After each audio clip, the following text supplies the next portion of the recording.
Drunk and ड्राईव्हच्या cases अलीकडच्या काळात मोठ्या प्रमाणात वाढताना पाहायला मिळतात।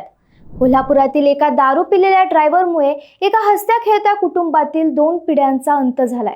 नेमकं काय घडलंय पाहूयात। कोल्हापूरच्या अंब परिसरात राहणारे 34 वर्षीय उदय जाधव आपल्या कुटुंबासह म्हणजेच त्यांची पत्नी प्रियंका, मुलगी ओमू आणि लहान मुलगा धैर्यशील यांच्यासोबत केकले यात्रेला निघाले होते।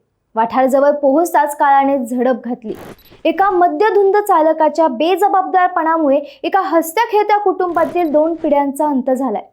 रविवारी 7:30च्या सुमारास विशाळगडहून मिरजकडे जाणाऱ्या एका मद्यधुंद कार चालकाने तळसंदे गावच्या वळणावर प्रथम एका दुचाकीला धडक दिली। त्यात दुचाकीवरील 2 जण जखमी झाले। त्यानंतर वाठारजवळ अमनापूर येथून निघालेल्या सुमोला धडक देऊन समोरून येणाऱ्या उदय जाधव यांच्या दुचाकीला जोरदार धडक दिली। ही धडक इतकी भीषण होती की उदय यांचा मुलगा धैर्यशील याचा जागीच मृत्यू झाला आणि या तिघांना खासगी रुग्णालयात दाखल करण्यात आले। मात्र सोमवारी सकाळी उपचारादरम्यान उदय यांचा देखील मृत्यू झाला। त्यांची पत्नी प्रियंका आणि 10 वर्षाची मुलगी ओमू यांच्यावर कोल्हापूर येथील कोडोली रुग्णालयात उपचार सुरू आहेत।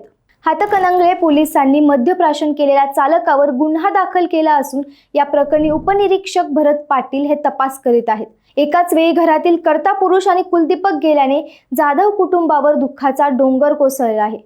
हा केवळ अपघात नाही तर नशेत केलेला घात आहे।